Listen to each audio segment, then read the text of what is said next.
কথাতেই আছে মাছে ভাতে বাঙালি, অর্থাৎ বাঙালি বাড়িতে মাছ হয় না এমন ঘটনা কিন্তু খুবই কম দেখা যায়।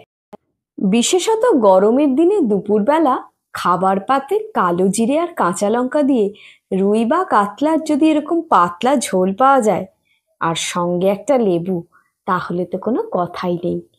নমস্কার বন্ধুরা, অপালার রান্নাঘরে আপনাদের সকলকে স্বাগত জানাই। আমার আজকের রেসিপি কালো জিরে কাঁচা লঙ্কা দিয়ে রুই মাছের পাতলা ঝোল। এখানে আমি 4 টুকরো মাছ নিয়ে নিয়েছি, 2টো গাদা আর 2টো পেটির পিস নিয়েছি। মাছটাকে প্রথমে ভালোভাবে নুন হলুদ মাখিয়ে নিচ্ছি। মাছে এই নুন হলুদ মাখানোটা কিন্তু খুবই গুরুত্বপূর্ণ একটা স্টেপ। মাছের মধ্যে যদি নুন ভালোভাবে না ঢোকে সেই মাছ কিন্তু খেতে একটুও ভালো লাগে না, সে যত ভালো করেই রান্না করা হোক না কেন। এখানে আমি সর্ষের তেল নিয়ে নিয়েছি, 3 টেবিল চামচ মতন হবে আন্দাজে। তেলটাকে ভালোভাবে গরম করে নিয়েছি। এবার নুন হলুদ মাখিয়ে রাখা মাছগুলো আমি এর মধ্যে দিয়ে দিচ্ছি। গ্যাসের ফ্লেমকে লো টু মিডিয়ামে রেখে ঢাকা দিয়ে মাছগুলোকে ভেজে নিচ্ছি। মাছটা যতক্ষণে ভাজা হচ্ছে ততক্ষণ আমি একটা বড় সাইজের টমেটোকে কেটে নিয়েছি। সেই টমেটোর অর্ধেকটা আমি একটা মিক্সিং জারে দিয়ে বেটে নিলাম। একটা পিঠ ভালোভাবে ভাজা হয়ে গিয়েছে, অন্য পিঠটাকেও উল্টে দিচ্ছি আমি। এই মাছটাকে কিন্তু খুব বেশি কড়া ভাজা করব না, সব মিলিয়ে 4-5 মিনিট মতন আমি ঢাকা দিয়ে দিয়ে ভেজে নেব। মাছটা যতক্ষণ ভাজা হচ্ছে ততক্ষণ এদিকে একটা আলু নিয়ে নিয়েছি। আলুটাকে ধুয়ে খোসা ছাড়িয়ে লম্বা লম্বা করে টুকরো করে আমি কেটে নিচ্ছি।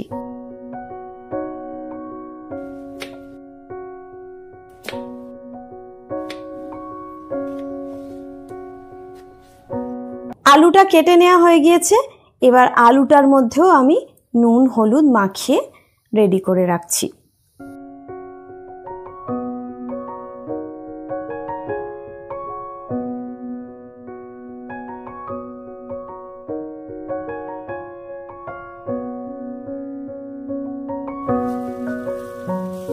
এদিকে এতক্ষণে মাছটাও কিন্তু ভালোভাবেই ভেজে নেওয়া হয়ে গিয়েছে।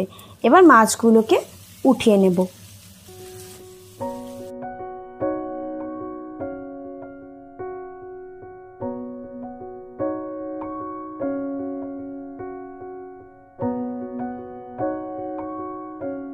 ওই একই তেলের মধ্যে নুন হলুদ মাখিয়ে রাখা আলুগুলো এর মধ্যে দিয়ে দিলাম। আলুটাকেও ঢাকা দিয়ে দিয়ে অল্প আঁচেই আমি ভেজে নিচ্ছি। আলু ভাজার সময় কিন্তু আলুটা সেদ্ধ হয়ে গিয়েছে।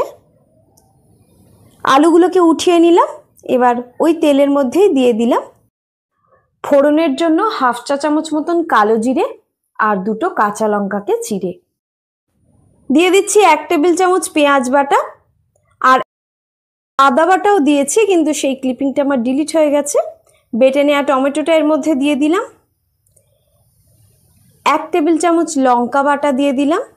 দিয়ে দিচ্ছি স্বাদ মতন নুন, সামান্য একটু হলুদ গুঁড়ো, এটা 1/3 চা চামচ মতন হবে। 1/2 চা চামচ কাশ্মীরি লঙ্কার গুঁড়ো, 1/2 চা চামচ জিরে গুঁড়ো আর 1/3 চা চামচ ধনে গুঁড়ো দিয়ে দিলাম। এবার মশলার মধ্যে সামান্য একটু জল দিয়ে মশলাটাকে আমি কষিয়ে নিচ্ছি। এই জলটা কিন্তু হালকা গরম জল। এবার এর মধ্যে দিয়ে দিচ্ছি ধনে পাতা কুচি।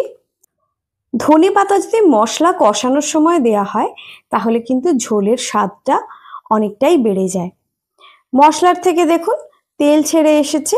এবার এর মধ্যে আগে থেকে ভেজে রাখা আলুগুলো আমি দিয়ে দিলাম। এবার আলুটাকেও মশলার সঙ্গে একসাথে একটু নেড়ে চেড়ে নিচ্ছি। এইবার ঝোলের পরিমাণ অনুযায়ী এর মধ্যে গরম জল দিয়ে দিচ্ছি। রান্নায় কিন্তু কখনো ঠান্ডা জল ব্যবহার করবেন না, তাহলে কিন্তু রান্নার স্বাদটা অনেকটাই নষ্ট হয়ে যায়। এবার ঝোলটা একটু ফুটে ওঠার পরে এর মধ্যে দিয়ে দিচ্ছি আগে থেকে ভেজে রাখা মাছগুলো। আমার রান্না আপনাদের কেমন লাগছে, বিশেষত আজকের রেসিপিটা, আমাকে কমেন্টে অবশ্যই জানাবেন। গ্যাসের ফ্লেমকে মিডিয়ামে রেখেছি। ঝোলটা ফুটতে শুরু করলে এর মধ্যে আরও একটুখানি ধনেপাতা দিয়ে ঢাকা দিয়ে গ্যাসের ফ্লেমটাকে একদম লোতে করে দিলাম। মিনিট 2 ফুটিয়ে নিয়ে গ্যাসটা অফ করে দিলাম। আমার আজকের রেসিপিটা আপনাদের ভালো লাগলে ভিডিওটাতে একটা লাইক দিয়ে আমার চ্যানেলটা সাবস্ক্রাইব করার অনুরোধ রইল। সবাই ভালো থাকবেন, সুস্থ থাকবেন। আজ এই পর্যন্তই।